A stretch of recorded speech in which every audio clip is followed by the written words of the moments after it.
Hey guys, it's Brandon Miniman from Pocketnow.com. Samsung invented the phablet category with the Galaxy Note. The Galaxy Note was laughed at in the beginning. People didn't think that the world would want such a large phone slash mini tablet. But the sales numbers have told the truth, and people really like this form factor. And so far, no OEMs except for LG have come up with a phablet on their own. No Motorola phablet, no HTC phablet, but LG has come out with the Optimus View. It's actually been out for a while in Europe, but it's finally hitting the US as the LG Intuition, and Verizon Wireless liked the idea of competing with AT&T on the Note and Samsung and T-Mobile on the Note, I should say, by coming out with their own version of a phablet. This is a totally different phablet experience though. It's got a 4:3 aspect ratio, a different processor, it's got LG software, totally different, and in this video, we're going to unbox the LG Intuition and talk about some first impressions. Let's get to it.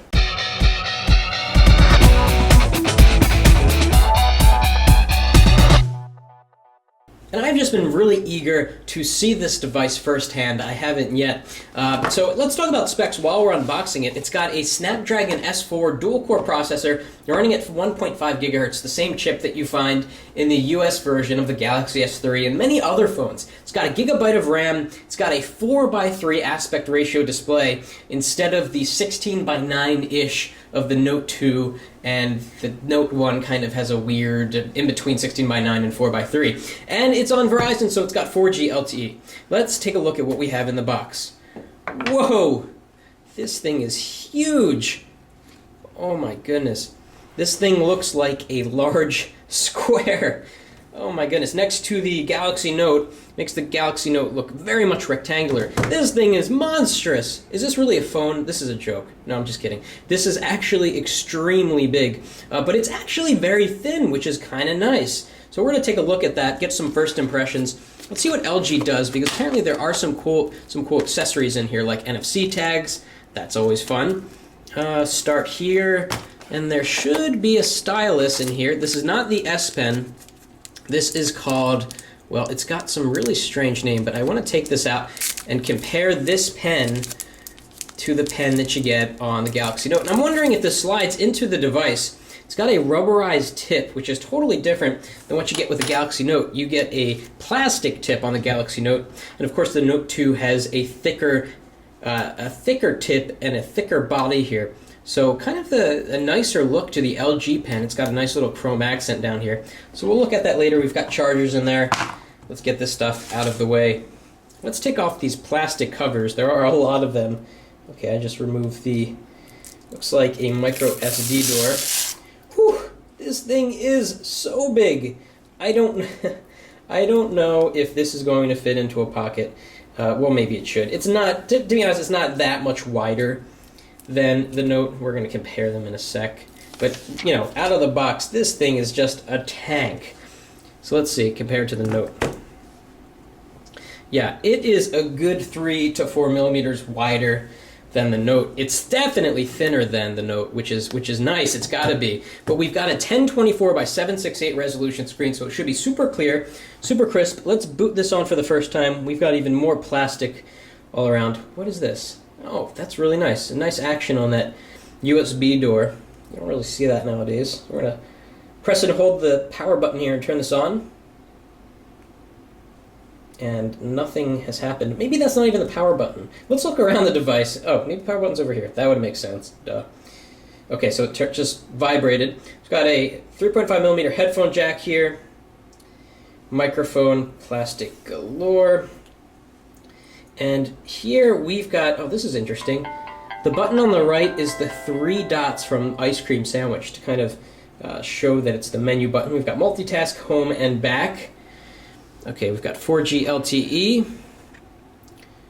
Let's get a little bit closer here and see what we've got. I don't see a silo for the stylus, which would be super annoying having to carry around the stylus. Although I have a feeling that LG didn't integrate the S Pen as well as Samsung has. So anyway, next. This is running Ice Cream Sandwich, by the way.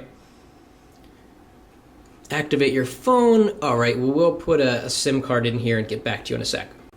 And we're back and activated, and I got a little bit of time to look extra hard for the stylus silo for this guy, and there is no stylus silo. I can't believe it. You're really supposed to carry this around. What this is basically is a capacitive stylus. In fact, if we take out the Note, I bet it works just fine on there. No, oh yes it does, see? Let's go back to the home screen. Let's see. It does kind of work, but kind of doesn't work. That's kind of strange. Okay, so let's get through here. By the way, I got really close to the screen on the LG Intuition here. It's a great screen. Again, 1024 by 768 resolution. Kind of crazy if you think about it. That's the same resolution as the iPad 2 and a lot of monitors out there, to be honest. So we're going to skip this. So great screen, extremely wide form factor. I mean, hopefully this has a way to easily type with two hands with a split keyboard, because you know the Note 1 was tough enough with sort of one-handed usability. It was actually impossible, although they allowed you to put the keyboard over to the side. This guy, okay, I had to struggle there not to drop it. I doubt that it's going to be possible to use this with one hand. I really do. It's just so incredibly wide. Now LG says that the advantages of such a wide screen this way is that it's great for reading books, it's great for web, blah blah blah. Maybe, maybe not. What you're gonna see if you watch YouTube video, of course, is a huge amount of black bars.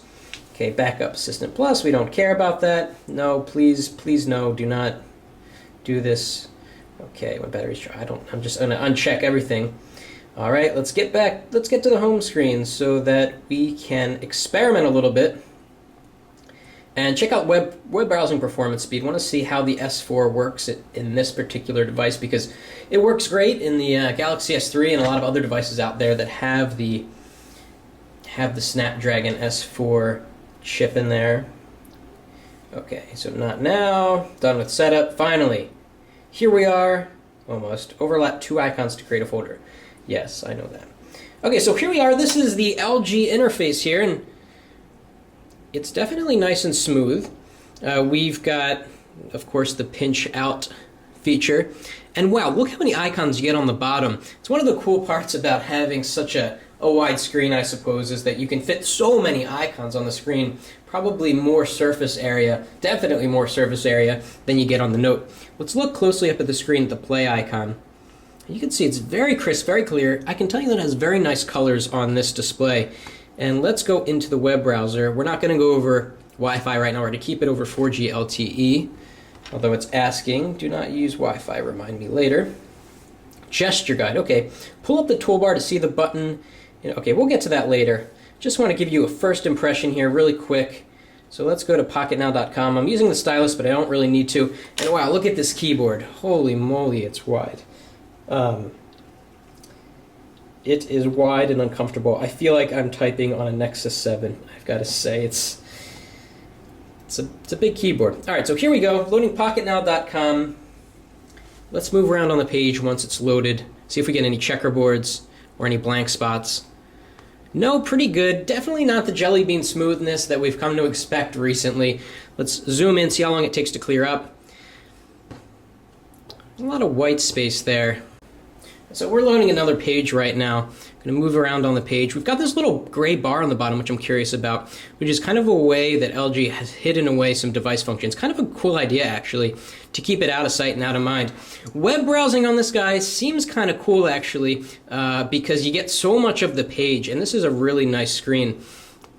Again, it's definitely not as fast as some of the other web browsers we've seen, but this is a very interesting experience. Let's go back to the home screen and see some of the included apps. Hopefully Verizon hasn't added too much bloatware. So we're going to go into the app drawer here. Little stutter in the animation if you just saw that there. Oh, I really like how they did the app tray here. It's very clean, very, very light. Looks just like the stock ice cream sandwich launcher, which is always great to see. Got a column for downloaded, column for widgets, constantly having to think, which is interesting.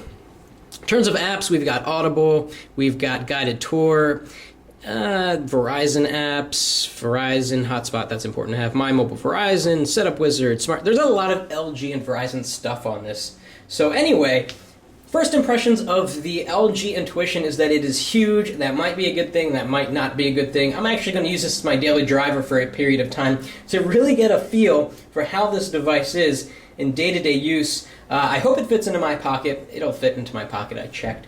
And we're going to really compare this to the Galaxy Note and see if LG has made a phablet competitor as good as the Note. If you like this video, please give us a thumbs up and let us know what you think about LG's attempt at a phablet. And thanks for watching. That's it for now.